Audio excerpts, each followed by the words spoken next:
सलमान। विश्व बैंक ने कहा आने वाले दिनों में दुनिया पर पड़ेगी महंगाई की 50 सालों की सबसे बड़ी मार। अमेरिका में मंदी की भविष्यवाणी। महंगाई का प्रभाव अर्थव्यवस्था पर नजर आने लगा है और ये मानवीय संकटों को जन्म देगा। रूस ने पोलैंड और बुल्गारिया को गैस की सप्लाई रोकी। आलोचक बता रहे हैं घाटे का सौदा। Russia relies on Europe, a market for about 3/4 of its total natural gas exports, and if it turns और out दुनिया जहान में सुनेंगे खोज कोरोना की एक ऐसे वैक्सीन की जो सभी वेरिएंट पर हो सके प्रभावी। What we are doing in our multivariant vaccine is right now we are using those who are already here, but the next step would be BBC समाचार। पाकिस्तान पीपल्स पार्टी के मुखिया बिलावल भुट्टो जरदारी ने प्रधानमंत्री शहबाज शरीफ के मंत्री के तौर पर शपथ ली है। बिलावल जरदारी साल 2018 में पहली बार नेशनल असेंबली के लिए चुनाव जीत कर आए थे। हालांकि ये साफ नहीं कि उन्हें कौन सा विभाग मिलेगा, लेकिन उन्होंने इस बात के संकेत दिए हैं कि वो विदेश मंत्री बनाए जा सकते हैं। विश्व स्वास्थ्य संगठन ने कहा है कि वो कोंगो के उस इलाके में लोगों को इबोला वायरस का टीका लगाने जा रहा है जहां से हाल में इसके फिर से फैलने और 2 लोगों के मौत की खबरें हैं। बंदोका शहर में 200 डोजेस पहुंच चुके हैं और संस्था का कहना है कि उन लोगों को सबसे पहले टीका लगेगा जो उन 2 मरीजों के संपर्क में आए थे। WHO का कहना है कि मेडिकल स्टाफ को प्राथमिकता दी जाएगी। संस्था का कहना है कि कोंगो नेशनल बायोमेडिकल सेंटर में हुए टेस्ट में सामने आया है कि ये वायरस का एक नया वेरिएंट है। सरकार बीमा कंपनी जीवन बीमा निगम में हिस्सेदारी का 3.5% बेचने जा रही है। इसके लिए शेयर बाजार में IPO 4 मई को लॉन्च किया जाएगा। IPO लॉन्च की घोषणा करते समय department of investment and public asset management ने कहा कि शेयर की कीमत 902 रुपये से लेकर 949 रुपये के बीच होगी। सरकार ने पहले कहा था कि वो कंपनी में 5% हिस्सेदारी बेचना चाहती है, लेकिन अब इसे 3.5% कर दिया गया है। समझा जाता है कि सरकार ने यह फैसला हाल के दिनों में कई नई लिस्टिंग्स जैसे पेटीएम के हालत को देखते हुए किया होगा, जिसमें खरीदारों ने बहुत अधिक दिलचस्पी नहीं दिखाई। वैसे भी रूस यूक्रेन युद्ध, चीन में कोरोना महामारी के बिगड़ते हालात और अमेरिका में ब्याज दर के बढ़ने जैसी बातों को लेकर दुनिया भर के शेयर बाजारों में गिरावट दर्ज की जा रही है। म्यांमार की एक अदालत ने भ्रष्टाचार के एक मामले में सत्ता से बेदखल कर दी गई नेता आंग सान सूची को 5 साल की जेल की सजा सुनाई है। उन पर आरोप लगाया गया था कि उन्होंने $6 लाख नकद और 100 किलो सोना रिश्वत में लिया था। 76 साल की सूची इन आरोपों को बेबुनियाद बताती हैं। उन्होंने पहले ही कोविड के नियमों के उल्लंघन और दूसरे आरोपों में उन्हें 6 साल कारावास की सजा सुनाई जा चुकी है। सूची को पिछले साल हुए एक सत्ता पलट में हटा दिया गया था और वो तब से जेल में है। BBC समाचार।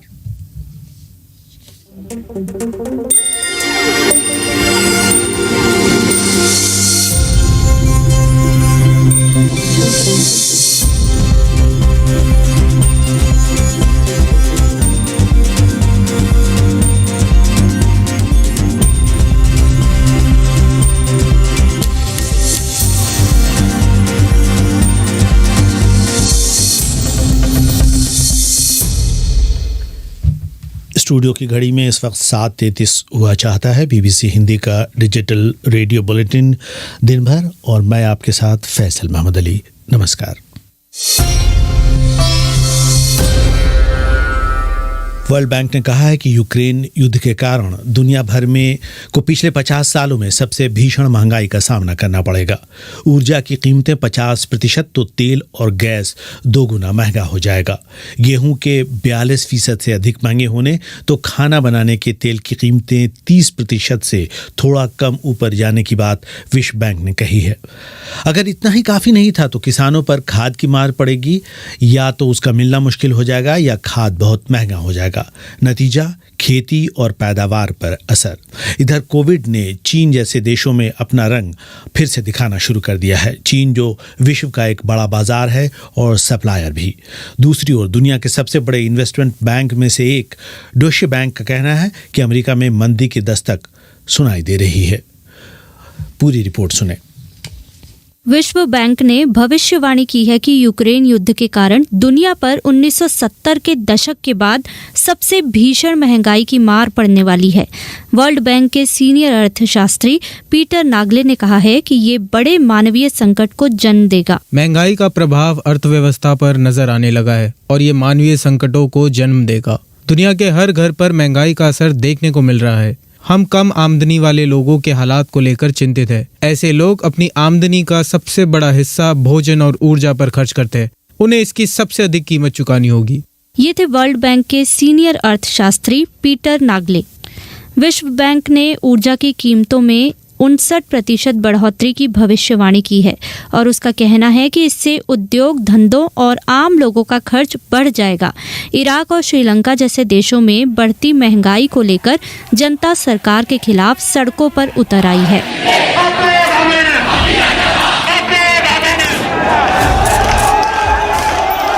कच्चे तेल की कीमत को लेकर विश्व बैंक का कहना है कि ये $100 प्रति बैरल रह सकती है, जिसका मतलब होगा कीमतों में बढ़ोतरी, क्योंकि तेल ढुलाई के साथ साथ कारखानों, बिजली पैदा करने और बहुत सारे दूसरे कामों में उपयोग में लाया जाता है। रूस दुनिया के 11% कच्चे तेल का उत्पादन करता है। युद्ध के कारण यूक्रेन के बंदरगाह जैसे मारियोपोल से मालवाहक जहाज नहीं जा पा रहे हैं। दूसरी ओर रूस पर आर्थिक प्रतिबंध लगा दिया गया है। Both countries are among the world's largest agricultural producers. Together they supply nearly 30% of wheat exports. संयुक्त राष्ट्र का फूड प्राइस इंडेक्स पिछले 60 सालों के रिकॉर्ड लेवल पर है। जाने माने इन्वेस्टमेंट बैंक जेपी मॉर्गन के अनुसार युद्ध के पहले तक रूस और यूक्रेन मिलकर दुनिया के बाजार का 28.9% गेहूं सप्लाई किया करते थे। सूरजमुखी के तेल के मामले में ये 60% था। वर्ल्ड फूड प्रोग्राम के एग्जीक्यूटिव डायरेक्टर डेविड बिजली कहते हैं, Already the World Food Program, before the Ukrainian crisis, जंग शुरू होने से पहले हम अपनी ज़रूरतों का 40% गेहूं यहीं यूक्रेन से खरीदा करते थे। ये यमन, सीरिया, इथोपिया और मैं बहुत सारे मुल्कों का नाम ले सकता हूं। एक ब्रेड बास्केट की तरह है। यमन, जहां 2014 से ही जंग जारी है, वो अपनी ज़रूरत का सारा गेहूं यूक्रेन से ही खरीदा करता था। यूक्रेन से निर्यात में पिछले दिनों 80% की गिरावट दर्ज की गई है। दूसरी वस्तुएं जैसे खाद, धातु और खनिज पदार्थों के दाम भी ऊपर जाने की भविष्यवाणी विश्व बैंक की रिपोर्ट में की गई है।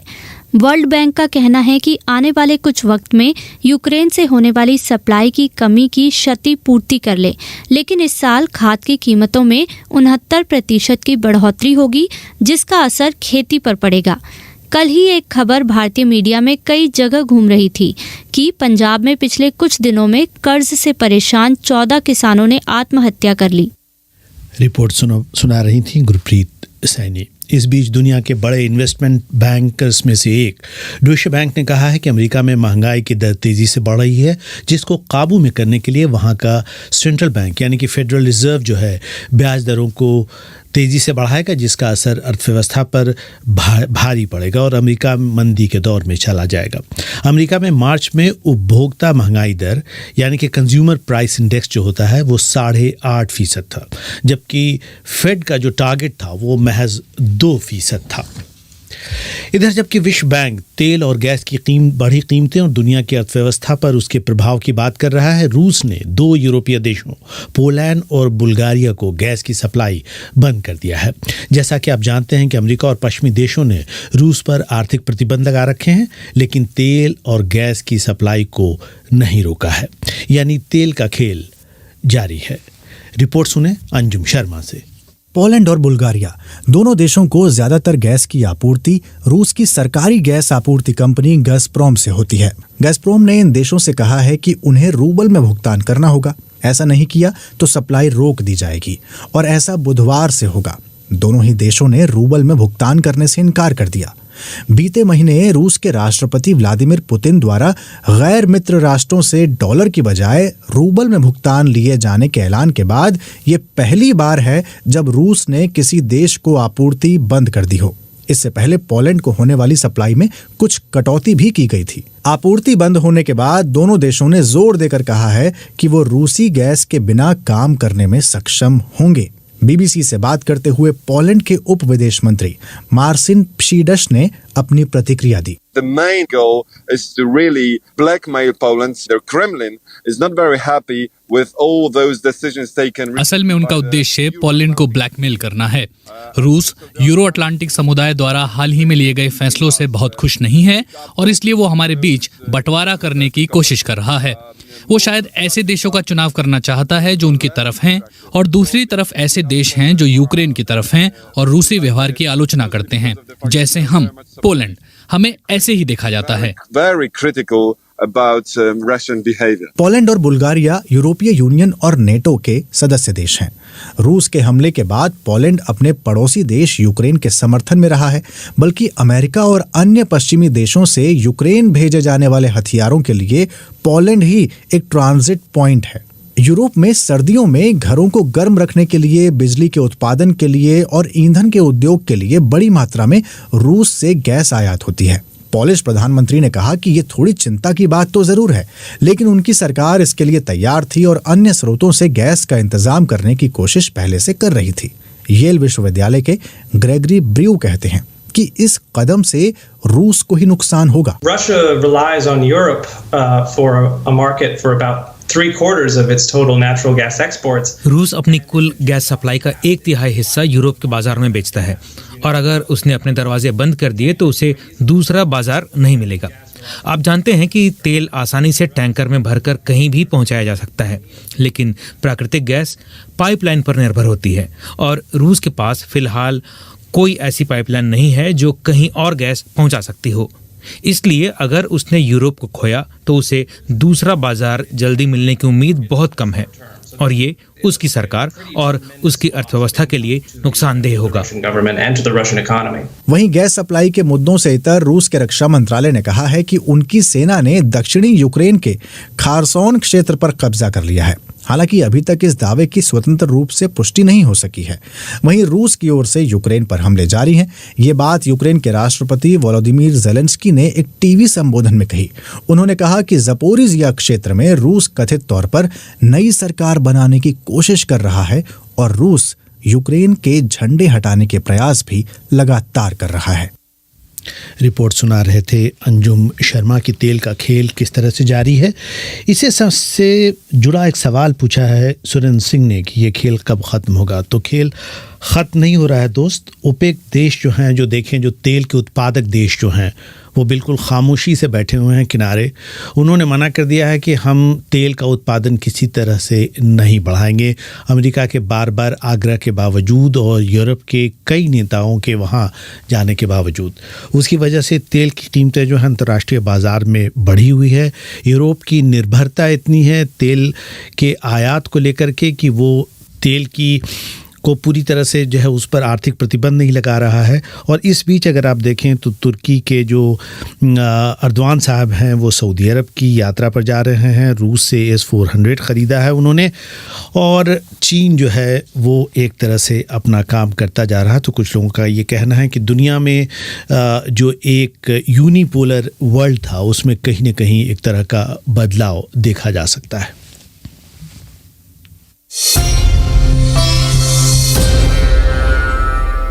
और अब दुनिया जहान। भारत समेत कई देशों में कोरोना संक्रमण के मामले फिर से बढ़ रहे हैं। देश भर में पिछले 24 घंटों में कोरोना के 2927 मामले सामने आए, जबकि एक दिन पहले कुल मामले जो दर्ज हुए थे वो 2483 थे।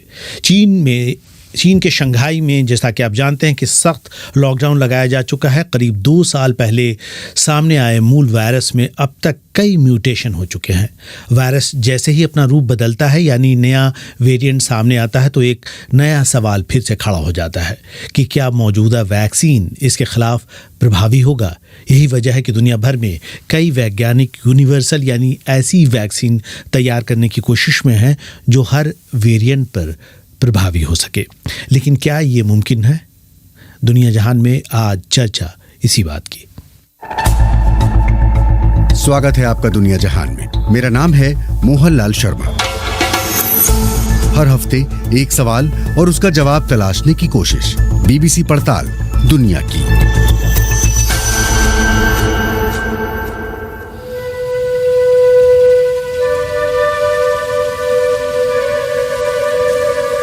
तारीख थी 24 नवंबर 2021। दक्षिण अफ्रीका के वैज्ञानिकों ने SARS-CoV-2 के एक नए और परेशान करने वाले वेरिएंट के बारे में विश्व स्वास्थ्य संगठन से जानकारी साझा की।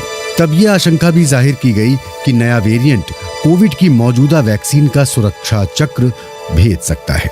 2 दिन बाद इसे वेरिएंट ऑफ कंसर्न घोषित कर दिया गया। इसे ग्रीक अल्फाबेट में इसके क्रम के मुताबिक नाम दिया गया ओमिक्रॉन। कोविड की एक और संभावित लहर रोकने के लिए कई देश बूस्टर डोज की तैयारी में जुट गए। पिछले 2 साल के दौरान कोविड संक्रमण की हर लहर ने दुनिया को मुश्किल में डाला है और वैज्ञानिकों के लिए बड़ी चुनौती पेश की है। तो इस हफ्ते दुनिया जहान में पड़ताल इसी सवाल की कि क्या वैज्ञानिक कोविड के लिए कोई यूनिवर्सल वैक्सीन तैयार कर सकते हैं, यानी एक ऐसा टीका जो कोविड के हर वेरिएंट के खिलाफ कारगर हो। इस सवाल का जवाब तलाशने के लिए हमने कुछ एक्सपर्ट से बात की। पार्ट 1, क्या है चुनौती?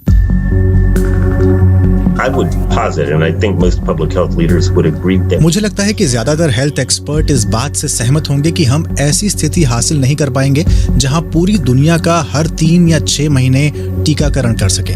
नए वेरिएंट जिस रफ्तार से सामने आ रहे हैं वो हैरान करने वाले हैं। ये हैं हमारे पहले एक्सपर्ट रिचर्ड हैचेट। वो the coalition for epidemic preparedness innovations यानी सेपी के चीफ एग्जीक्यूटिव हैं। साल 2017 में बने इस संगठन का मकसद नए रोगाणुओं से मुकाबले के लिए वैक्सीन तैयार करना है। रिचर्ड बताते हैं कि अब यूनिवर्सल वैक्सीन तैयार करने का लक्ष्य तय किया गया है। वजह साफ है, कोरोना वायरस वैश्विक स्तर पर बड़ी महामारी की वजह बन सकता है। हम बात करते रहे हैं कि कोविड कहीं जाने वाला नहीं है। हमें लंबे समय के लिए सोचते हुए वैक्सीन तैयार करने की जरूरत है। हमें इसके लिए निवेश करना होगा। हम ये तर्क बीते 1 साल से दे रहे हैं। सेपी ने कोरोना वायरस वैक्सीन से जुड़ी रिसर्च और डेवलपमेंट के लिए $2000 लाख का फंड बनाया है। पहला मकसद ऐसी वैक्सीन तैयार करने का है जो व्यापक स्तर पर प्रतिरक्षा मुहैया कराती हो। ये ऐसी वैक्सीन होंगी जो न सिर्फ आज मौजूद कोविड वेरिएंट ओमिक्रॉन से सुरक्षा देती हो, बल्कि जो आने वाले वायरस से भी सुरक्षा दे सके। कई वैज्ञानिक इस आइडिया को लेकर संशय जाहिर करते हैं, लेकिन कई दूसरे मानते हैं कि वैश्विक महामारी के दौर में कुछ बड़ा होने की उम्मीद लगाना बेमानी नहीं है। कुछ और वायरस है, जैसे कि स्मॉल पॉक्स यानी चेचक, जो ऑर्थोपॉक्स फैमिली का वायरस है। हम इनके लिए एक वैक्सीन बनाने में कामयाब रहे हैं जो इस फैमिली की किसी भी वायरस के खिलाफ असरदार है। वैक्सीन स्मॉल पॉक्स के अलावा मंकी पॉक्स और काउ पॉक्स से भी बचाव करती है। कोरोना वायरस की बात करें तो भी ऐसे प्रमाण हैं जो इशारा करते हैं कि एक यूनिवर्सल वैक्सीन बनाना मुमकिन है। बीते कई दशकों से इन्फ्लुएंजा और HIV के लिए यूनिवर्सल वैक्सीन विकसित करने की कोशिशें नाकाम हो रही हैं। तब भी रिचर्ड हैचेट मानते हैं कि कोरोना वायरस का तोड़ जल्द निकाल लिया जाएगा। पार्ट 2, नए रास्ते। बीते साल नवंबर में सेपी ने इस्राएल की कंपनी मिगवैक्स को वैक्सीन के लिए मदद दी। मिगवैक्स एक स्टार्टअप है। ये पशु पक्षियों की वैक्सीन विकसित करने की क्षमता रखने वाले एक बड़े रिसर्च इंस्टीट्यूट का हिस्सा है। One of them was a vaccine against chicken coronavirus. इनमें से एक वैक्सीन चिकन कोरोना वायरस से बचाव के लिए है। ये कोरोना वायरस के आने की कुछ हफ्ते पहले ही तैयार हुई थी। हमारे दूसरे एक्सपर्ट प्रोफेसर इटमार शेलेट फिजिशियन हैं। वो संक्रामक रोगों के विशेषज्ञ हैं और मिगवैक्स के कंसल्टेंट भी हैं। कोविड-19 जिस वक्त दुनिया भर में फैल रहा था, तब पक्षियों, खासकर मुर्गों पर प्रभावी कोरोना वैक्सीन की गोली विकसित की जा रही थी। वैज्ञानिकों को भरोसा था कि इंसानों के लिए भी ऐसी वैक्सीन बन सकती है। एक ऐसा टीका तैयार करना जिसके लिए इंजेक्शन जरूरी न हो, इसे तरक्की का नया पड़ाव माना जा रहा है। कई लोग टीके लेने से इसलिए भी बचते हैं क्योंकि उन्हें सुई से डर लगता है। मिगवैक्स को जो मदद मिली उसका पहला हिस्सा इसी से जुड़ी रिसर्च के लिए था। मदद का दूसरा हिस्सा यूनिवर्सल यानी ऐसे टीके को विकसित करने के लिए है जो हर तरह के वायरस पर प्रभावी हो। The idea is, why can't we take the S protein and try? इस बारे में विचार ये है कि क्यों ना हम एस प्रोटीन को लें और ये कोशिश करें कि इसके ऊपरी सिरे पर अभी मौजूद वायरस के कुछ प्रोटीन को रखें। एस प्रोटीन वही स्पाइक प्रोटीन है जिसके बारे में हमने बहुत कुछ सुन रखा है। मिगवैक्स मल्टीवेरिएंट वैक्सीन बनाने की कोशिश में है। Let's say that what Pfizer has is a Wuhan type virus. इसे ऐसे समझें कि मान लीजिए कि हमारे पास वुहान की तरह का वायरस है। अब क्या हम इसके ऊपरी सिरे पर alpha, beta, delta, Omicron virus के 1 या 2 प्रोटीन रख सकते हैं। इसके बाद हम इस प्रोटीन को न सिर्फ anti Wuhan antibody, anti delta antibody बल्कि एंटी ओमिक्रॉन एंटीबॉडी देते हैं। इससे यूनिवर्सल वैक्सीन नहीं बल्कि मल्टी वेरिएंट वैक्सीन तैयार होगी। ये लगभग यूनिवर्सल यानी हर वेरिएंट पर कारगर रहेगी क्योंकि हम मौजूदा दौर में फैल रहे हर तरह के वायरस से बचाव हासिल कर लेंगे। एंटीबॉडी हमारे इम्यून सिस्टम यानी प्रतिरोधक तंत्र की पहली रक्षा पंक्ति है। उनका काम है कि वायरस जैसे बाहरी हमलावर हमें बीमार करें, उससे पहले ही उन्हें पहचान लिया जाए और नष्ट कर दिया जाए। इस वैक्सीन का लक्ष्य हमारे इम्यून सिस्टम को ये सिखाना है कि वो SARS-CoV-2 के हर एक वेरिएंट से कैसे लड़े। What we are doing in our multivariant vaccine. Multivariant vaccine के लिए हम अभी मौजूद वेरिएंट का इस्तेमाल कर रहे हैं। हम आगे के लिए लगातार अनुमान लगा रहे हैं। हो सकता है कि अगला वेरिएंट 4, 5 या 6 महीने में दिखाई दे। नया वेरिएंट आए और डेल्टा की तरह संक्रमण फैलाए, हम उसके पहले ही वैक्सीन बना सकेंगे। मिगवैक्स की टेबलेट वैक्सीन के ट्रायल में अभी 1 और साल का वक्त लग सकता है, लेकिन ये बात साफ है कि यूनिवर्सल वैक्सीन पर काम जारी है। पार्ट 3 अब तक का सफर। इंसानों को प्रभावित करने वाले 7 कोरोना वायरस हैं। इनमें से 4 की वजह से मामूली सर्दी जुकाम होता है, लेकिन बाकी 3 SARS-CoV-1, 2 और मर्स जानलेवा हो सकते हैं। पहले कोरोना वायरस की पहचान 1930 के दशक में की गई थी। तब चूजों में सांस से जुड़ी बीमारी फैल गई थी। कई सालों तक कोरोना वायरस पर ज्यादा ध्यान नहीं दिया गया। तब ज्यादातर लोग मानते थे कि इस वायरस का असर सिर्फ जानवरों पर होता है, ये इंसानों के स्वास्थ्य को नुकसान नहीं पहुंचाता। हमारी तीसरी expert doctor Lara marks medical historian है।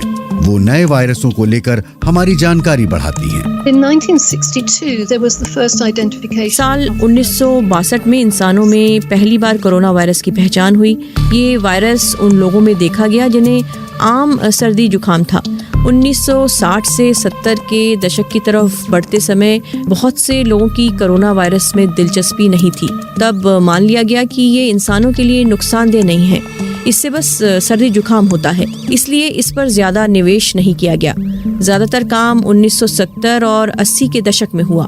जानवरों के स्वास्थ्य पर नजर रखने वालों ने कोरोना वायरस पर नजर रखनी शुरू की और इंसानों के नजरिए से इसमें कोई दिलचस्पी नहीं थी। लेकिन अब ये स्थिति बदल गई है और वो भी हमेशा के लिए। अब थोड़े वक्त के बाद कोरोना वायरस फिर फैल रहा है। लारा मार्क्स SARS-CoV-3 से जुड़ी आशंकाओं को लेकर भी राय रखती हैं। अगर अगले कुछ सालों में ऐसा कोई वायरस ना आए तो मुझे बड़ी हैरानी होगी। कई वैज्ञानिक और हेल्थ एक्सपर्ट इसे लेकर चिंतित भी हैं। दिक्कत ये है कि अब स्थिति ऐसी है कि इंसान जानवरों के बहुत करीब रह रहे हैं। वायरस के ट्रांसमिट होने का खतरा भी काफ़ी ज़्यादा है। इसके बहुत आसार हैं कि हम इंसानों के लिए खतरा पैदा करने वाले किसी वायरस को पैदा होते देखें।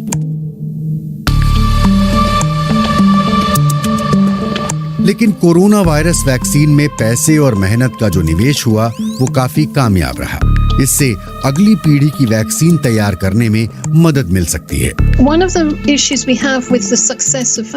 कोरोना वायरस वैक्सीन की कामयाबी से जुड़ी एक अहम बात बीमारी से जुड़ा खतरा भी है।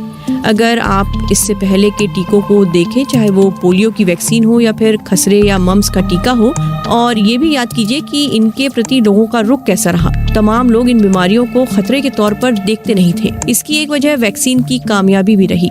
मैं समझना चाहती हूँ कि क्या ऐसा कोरोना वायरस के साथ भी हो सकता है। एक बार कामयाब वैक्सीन मिलेगी और बीमारी काबू में आएगी और लोग भूल जाएंगे कि ऐसे वायरस के लिए वैक्सीन होना कितना जरूरी है। पहले क्या हुआ है ये भूल जाना इंसान के स्वभाव का हिस्सा है। लारा कहती है कि वैक्सीन के साथ भी यही दिक्कत है। उनकी कामयाबी के साथ हम भूल जाते हैं कि इस दिशा में कितनी मेहनत और पैसे का निवेश हुआ है। पार्ट 4, प्रयास है जरूरी। वैक्सीन तैयार करना एक मुश्किल काम है। इसमें कई साल का वक्त और बहुत पैसा लगता है। कई वैक्सीन नाकाम हो जाती हैं। अगर वैक्सीन से जुड़ी दुनिया की बात करें तो यहाँ यूनिवर्सल का मतलब वैसा नहीं होता जैसा शायद आप सोचते हैं। Yeah, nobody has a great definition and nobody's agreeing upon what exactly the goals are. इसे लेकर किसी के पास कोई सटीक परिभाषा नहीं है, किसी के पास सटीक लक्ष्य भी नहीं है। ऐसे में तुलना करना दिक्कत भरा काम है। हमारे चौथे एक्सपर्ट जैसन मैकलेलान ऑस्टिन की यूनिवर्सिटी ऑफ टेक्सास में मॉलिक्यूलर बायोसाइंसेस के प्रोफेसर हैं। वो बताते हैं कि यूनिवर्सल वैक्सीन बनाने की कोशिश क्यों एक बड़ी चुनौती है। हमारे इम्यून सिस्टम को ऐसे अलग अलग वायरस को पहचानना होगा जो एक दूसरे से जुड़े हुए भी हैं। The least broad universal would be protection. Universal के मायने होंगे कि इसके जरिए सार्स कोवी-2 के सभी वेरिएंट के खिलाफ सुरक्षा मिले। इसके भी आगे सार्स की तरह के सभी कोरोना वायरस, मर्स की तरह के कोरोना वायरस और बाकी कोरोना वायरस जिनकी वजह से सर्दी जुकाम होता है, यूनिवर्सल की परिभाषा में हर तरह के कोरोना वायरस आ जाएंगे। इनमें से हर एक को जोड़ते हुए वैक्सीन हासिल करना और मुश्किल होता जाएगा। जैसन बताते हैं कि वो अपनी लैब में वायरल प्रोटीन की 3D संरचना तैयार करने और बायो प्रोटीन के हर एटम तक पहुंचने की कोशिश करते हैं। इसके जरिए वो 3D प्रिंट हासिल करते हैं। कोरोना वायरस के स्पाइक प्रोटीन की संरचना से जुड़ी जानकारी वैक्सीन तैयार करने के काम आती है। स्पाइक प्रोटीन ही वो चाबी है जिसके जरिए कोरोना वायरस दाखिल होने का रास्ता बनाता है। सार्स कोवी-2 के मूल वायरस में म्यूटेशन का अनुमान लगाना आसान था। वायरस ऐसा ही करते हैं। बीते साल नवंबर में वैज्ञानिकों ने पाया कि ओमिक्रॉन वेरिएंट के स्पाइक प्रोटीन में 30 से ज्यादा म्यूटेशन हुए हैं। इसने खतरे की घंटी बजा दी कि ओमिक्रॉन हमारी मौजूदा वैक्सीन से मिलने वाली प्रतिरक्षा को धता बता सकता है। तमाम तरह के कोरोना वायरसों पर प्रभावी वैक्सीन तैयार करने के लिए जैसन का डिजाइन स्पाइक प्रोटीन के ज्यादा स्थिर हिस्से को टारगेट करता है। The vaccine we're working on is really focused on just हम जिस वैक्सीन पर काम कर रहे हैं उसका फोकस स्पाइक प्रोटीन के बेस यानी निचले हिस्से पर होता है। स्पाइक कुछ मशरूम जैसा दिखता है। इसके ऊपरी हिस्से में एक कैप होती है, नीचे डंडी जैसी होती है। अभी जो वैक्सीन मौजूद है उनमें ज्यादातर पूरे मशरूम का इस्तेमाल करती है, लेकिन इसका कैप यानी ऊपरी हिस्सा बदलता रहता है, नीचे का हिस्सा नहीं बदलता। इसीलिए हम एक ऐसा स्पाइक बना रहे हैं जिसमें कैप ना हो। हमारा सारा फोकस नीचे के हिस्से पर है। अगर उनकी वैक्सीन कामयाब होती है तो ये भविष्य में सामने आने वाले रो, सिग्मा और टाउ जैसे वेरिएंट के खिलाफ प्रतिरक्षा दे सकती है। the goal would be to have universal coronavirus vaccines. अगले किसी वायरस के आने के पहले यूनिवर्सल वैक्सीन तैयार करने का लक्ष्य है। एक तरह से देखा जाए तो ये 10 साल का चक्र है। 2002 में सार्स था, 2012 में मर्स और 2020 में सार्स कोवी-2 सामने आया। हमारे पास तैयारी के लिए शायद 8 से 10 साल हों। दुनिया भर की प्रयोगशालाओं में यूनिवर्सल कोरोना वायरस वैक्सीन तैयार करने की कोशिशें जारी हैं। जैसन कहते हैं कि ये तमाम प्रोजेक्ट चाहे कामयाब हो या नाकाम, लेकिन इनके जरिए हमें जो जानकारी हासिल होगी वो बहुत काम की होगी। अभी जो कोविड वैक्सीन है वो गंभीर बीमारी और मौत के खतरे से बचा रही है, लेकिन अभी से ही चौथी डोज की बात होने लगी है। ये भी तय ही है कि आने वाले सालों में और भी वेरिएंट आएंगे। सभी कोरोना वायरस के लिए एक यूनिवर्सल वैक्सीन बन सकेगी या नहीं, इस बारे में एक वैज्ञानिक ने पते की बात कही। ये महत्वपूर्ण नहीं है कि आप कौन सा तरीका आजमाते हैं, जरूरी ये है कि आप कोशिश करें। हो सकता है कि ग्रीक वर्णमाला पूरी होने तक इनमें से कोई प्रयास कामयाब हो जाए।